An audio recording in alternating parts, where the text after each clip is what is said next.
Bonjour à tous, j'espère que vous allez bien, on se retrouve aujourd'hui pour une nouvelle vidéo make-up. Et aujourd'hui je vais vous parler de ma nouvelle routine teint. Parce que j'ai vraiment changé mes habitudes. Je dirais pas drastiquement mais un peu. En fait j'ai un petit peu changé ma façon de faire mon teint, notamment par rapport au côté vraiment couvrant ou teint très travaillé. Finalement je peux quand même le travailler mais différemment. J'utilise des produits plus légers, je mets beaucoup moins de matière sur mon visage. Je mets pas vraiment de fond de teint partout. Je privilégie les textures légères, les poudres un petit peu light, les blushs lumineux, etc.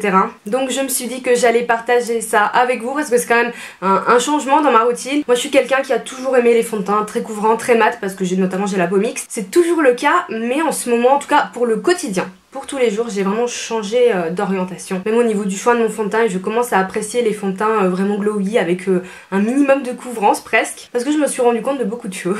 C'est parti du fait en fait que j'ai été assez malade le mois dernier. Quand je vous dis assez malade, je parle du gros rhume. Et je me suis rendu compte qu'en passant ma journée à me moucher, enfin en gros ça servait à rien parce que je faisais déplacer mon fond de teint ici, sur le nez. Enfin c'était, en plus j'ai des lunettes, c'était une catastrophe. Donc en fait j'ai arrêté de mettre du fond de teint quasi pendant voilà une semaine. Ou alors j'en mettais sur certaines zones mais les zones qui n'incluaient pas que je devais me moucher. Et du coup ça m'a fait un peu tilt et je me suis dit tu mets une tonne de fond de teint sur ton visage, t'as la peau qui a tendance à briller sur le nez et tout, tu passes ton temps à faire des retouches de poudre, à matifier, à remettre de la poudre par dessus. Des fois ça déplace la matière avec les lunettes, nanana.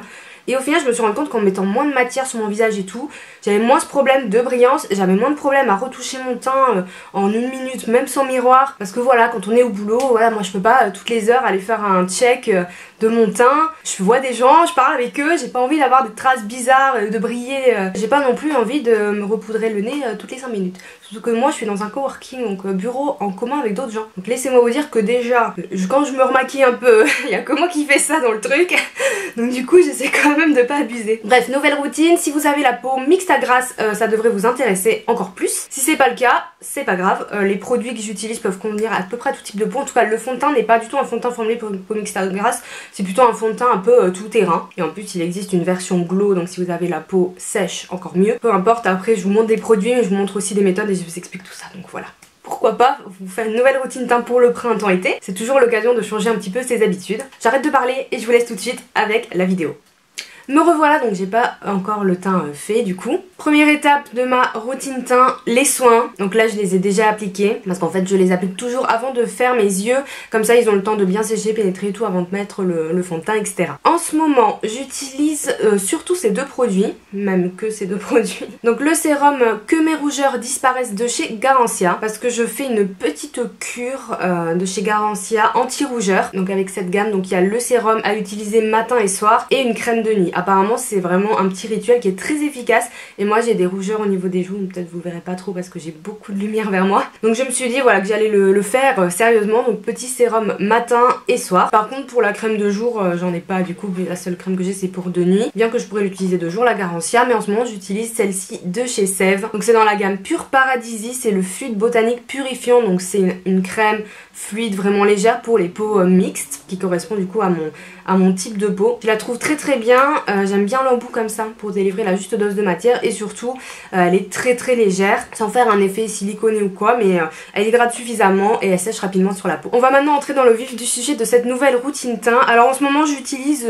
pas mal de bases pour le teint. Quelque chose que j'avais un petit peu arrêté de faire en hiver parce que j'en ressentais pas le besoin, mais en ce moment je mets du primer. Donc notamment celui-ci de Too Faced qui est mon préféré parmi ceux que j'ai, c'est le Primed and Peachy. Donc c'est un primer qui est un petit peu siliconé, donc pour le coup il floute pas mal les pores, donc quand vous le sortez comme ça il est un petit peu pêche mais ça se voit pas du tout sur la peau. Donc en général je chauffe un peu au doigt et je vais l'appliquer notamment au niveau des joues puisque c'est là où j'ai aussi les pores dilatés, donc ça permet de lisser, ça fera également mieux tenir le fond de teint. Vous voyez là, dès que je frotte, ma peau rougit, c'est infernal. Mais bon, je vous avoue que j'ai commencé à m'y faire étant donné que j'ai plus envie de teint ultra couvrant, etc. Bon, voilà, je me dis, tant pis si on voit un petit peu tes rougeurs, hein, ça fait aussi partie de toi. Et s'il m'en reste un peu, j'en mets un petit peu au niveau de la zone T, du front et du menton. Donc ça me permet de quand même assurer une certaine tenue à mon maquillage, notamment parce que j'utilise un fond de teint beaucoup plus léger qu'avant et qui n'est pas non plus spécialement matifiant. par rapport à ce que j'utilisais avant, donc forcément pour que ça tienne sur ma peau mixte, je trouve que le primer est une bonne idée. Au niveau du fond de teint, en ce moment je n'utilise que le Forever de chez Dior, donc il se présente comme ceci. Il me semble que c'est un fond de teint qui existait déjà et qu'il a été reformulé. Il existe également en version glow, donc je l'ai aussi. Donc il est dit qu'il a une tenue 24 heures. Bon, écoutez, sûrement. Haute perfection, sublimateur de peau. Je suis plutôt d'accord avec le côté sublimateur de peau. Pour la teinte, pour information, j'ai la teinte 2N, qui est donc une teinte neutre et qui est vraiment ma teinte. Donc c'est un fond de teint avec une couvrance modulable et pour le coup, moi je choisis la couvrance légère à moyenne, contrairement à avant. Et donc voilà, je me contente de mettre une pompe. C'est déjà bien assez, donc ça représente à peine ça. Donc avant je mettais 2 pompes, voire 2 pompes et demie, que ce soit ce fond de teint ou d'autres. Et étant donné qu'il est assez fluide, par contre je l'applique au pinceau. Parce que si je l'applique à l'éponge Beauty Blender ou quoi, ben l'éponge boit tout le produit. Donc du coup, voilà, ça sert à rien parce qu'au final j'en mets plus en quantité, mais il y en a pas forcément plus sur mon teint, mais du coup je perds du produit. Donc en général j'applique comme ça. Comme ça m'évite pareil de devoir en remettre. Si je prélève au pinceau, pareil, je trouve que je perds de la matière et j'applique avec ce pinceau. Donc ça c'est un pinceau de chez NYX. C'est le numéro 22 qui est un peu biseauté comme ça, qui est très très bien. Donc voilà, j'en mets sur mon visage, j'ai quasiment plus rien sur ma main déjà. Et j'applique, je fais des mouvements circulaires et je vais étirer la matière un maximum. En fait, pour le coup, ça va juste unifier mon teint. Ça va pas avoir une couvrance de fou vu que j'en mets très peu, mais c'est pas ce que je veux en fait. Ce que je veux maintenant, c'est vraiment juste unifier.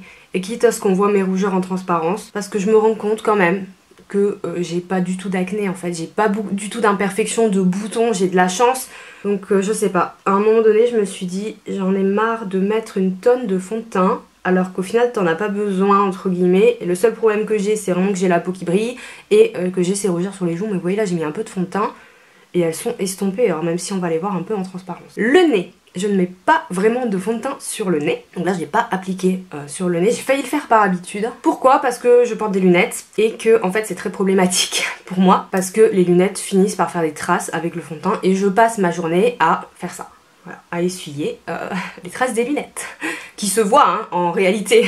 Donc c'est très pénible. Donc j'essaie d'arrêter de mettre du fond de teint sur les zones là où je porte mes lunettes parce qu'au final la matière ne tient pas vu qu'il y a du frottement toute la journée. Et à la limite s'il m'en reste un peu sur ma main, j'en prélève un peu et je vais en mettre un tout petit peu sur l'arête du nez parce que j'ai quand même du coup le nez aussi sujet aux rougeurs, aux pores dilatés, mais bon voilà.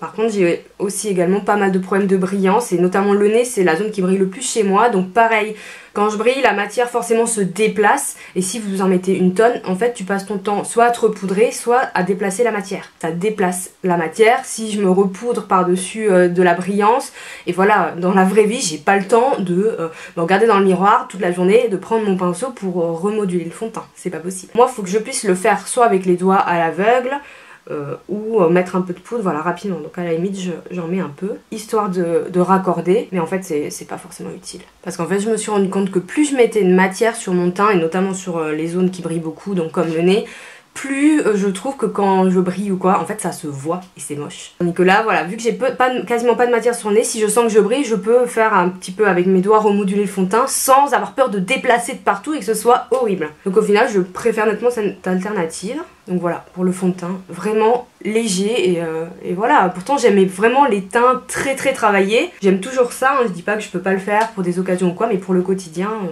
En fait, je trouve que c'est beaucoup mieux comme ça. Au niveau des cernes, je continue à travailler mes cernes, histoire de camoufler. Hein. Là, voilà, j'ai les cernes un peu marquées. J'ai jamais eu de cernes comme ça, pour le coup, voilà, c'est l'âge. Pour l'anti-cerne, très honnêtement, j'en ai plusieurs et je les utilise un peu tous. Parce que tout simplement, voilà, il faut que je termine aussi mes produits. Cependant, si j'ai quand même une préférence à vous donner, c'est quand même le Shape Tape de chez Tarte. Là, pour le coup, on reste sur un produit couvrant, mais je ne l'applique qu'en zone localisée. Avec mon éponge Blender cette fois, parce que je préfère vraiment l'application d'anti-cerne à l'éponge. Donc là, ce qui se passe, c'est que, oui, j'ai ce cerne qui est beaucoup plus marqué. En fait, j'en mets juste là, quoi. Voilà. Surtout pas de triangle, mais ça je l'ai jamais trop fait. En fait j'en mets juste là où le cerne est un peu creusé et coloré et ensuite j'estompe avec le Beauty Blender, je suis désolée, pour vraiment voilà, camoufler cet effet coloré. Vous voyez, même là j'en ai déjà trop en fait pour moi. Donc à la limite je le descends un peu, ça camoufle encore un peu mes rougeurs, mais c'est surtout pour pas qu'il y ait trop d'amas de matière ici. Et ça tient beaucoup mieux aussi, beaucoup mieux depuis que j'en mets moins. C'est marrant hein, on a l'impression que plus on en met plus voilà, mais ça dépend de votre type de peau. Mais si vous avez la peau mixte, je suis convaincue qu'il faut pas mettre trop de matière parce que quand ça brille ça se déplace en fait.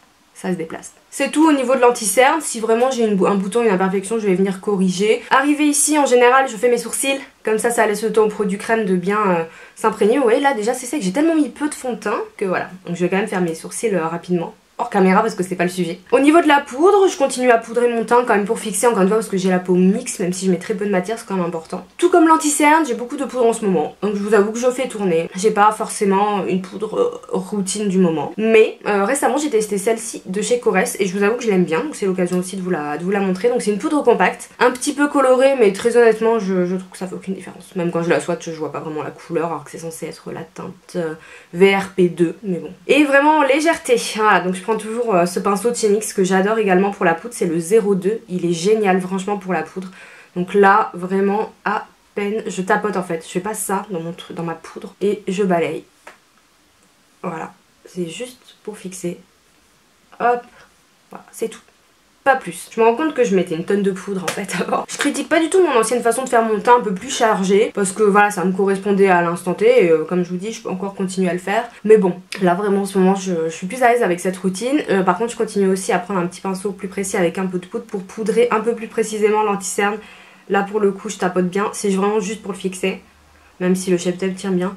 Ça là c'est vraiment juste pour fixer tout ça. Au niveau du reste du travail du teint, encore une fois, j'ai vraiment minimisé la chose. C'est-à-dire que en fait, parfois je mets juste du blush. Mais bon, je vais quand même vous montrer les produits que j'aime bien utiliser si, admettons, j'ai envie de faire la totale. Donc clairement, essentiellement en ce moment, la palette BK Khloé Kardashian X Malika, que j'ai acheté du coup le mois dernier, donc voilà. Donc je m'en sers, mais pour le coup elle correspond bien à mes besoins du moment. Donc elle se présente comme ceci, c'est une palette qui est assez glowy et mine de rien les poudres sont assez légères en pigmentation, c'est-à-dire on peut vraiment les travailler et avoir aussi un résultat naturel. Et le bronzer est vraiment très bien. Alors du bronzer, c'est pas vraiment quelque chose que je mets tous les jours maintenant. Il y a une époque, et je crois que dans une vidéo je le dis, je disais je ne peux pas mettre de bronzer parce que j'ai l'air d'un cadavre. Alors c'est peut-être l'hiver du coup, bon là on est encore un peu en hiver. Mais maintenant j'arrive vraiment à m'en passer. Mais bon, quand bien même je veux en mettre, je prends celui-là. Parce que je le trouve très naturel, il est facile à travailler, je le prends avec un gros pinceau pour avoir quelque chose de vraiment bronzing en fait. Et je l'applique comme ça, et là, c'est tout. J'ai arrêté d'en appliquer ici, tout simplement parce que là comme on était un petit peu en hiver, je me maquillais du moins au début du make-up avec la lumière artificielle. Et il y a certains jours, alors pas forcément du coup avec ce bronzer mais avec les autres, il y a certains jours je pense que j'appliquais très mal le bronzer ici. Et je me rendais compte que ça me faisait une démarcation.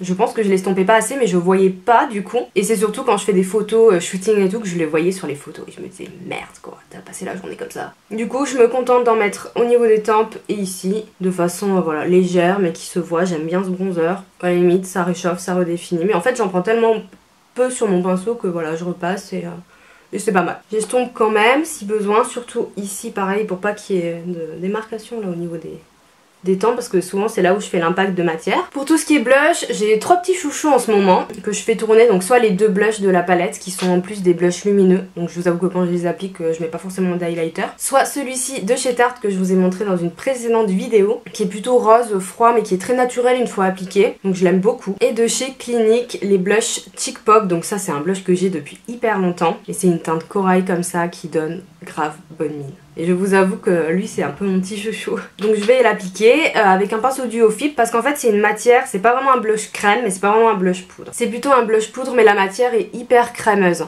Et il est très pigmenté. Donc l'avantage du pinceau Duo Fib c'est que ça permet de prélever moins de matière. Et forcément du coup de ne pas se retrouver avec quelque chose de trop pigmenté quand on est sur des blushs comme ceci. Mais j'adore le rendu, il est hyper frais en fait. Donc je le prélève comme ça et je l'applique sur le dépomade. Alors moi voilà je mets toujours mon blush ici hein.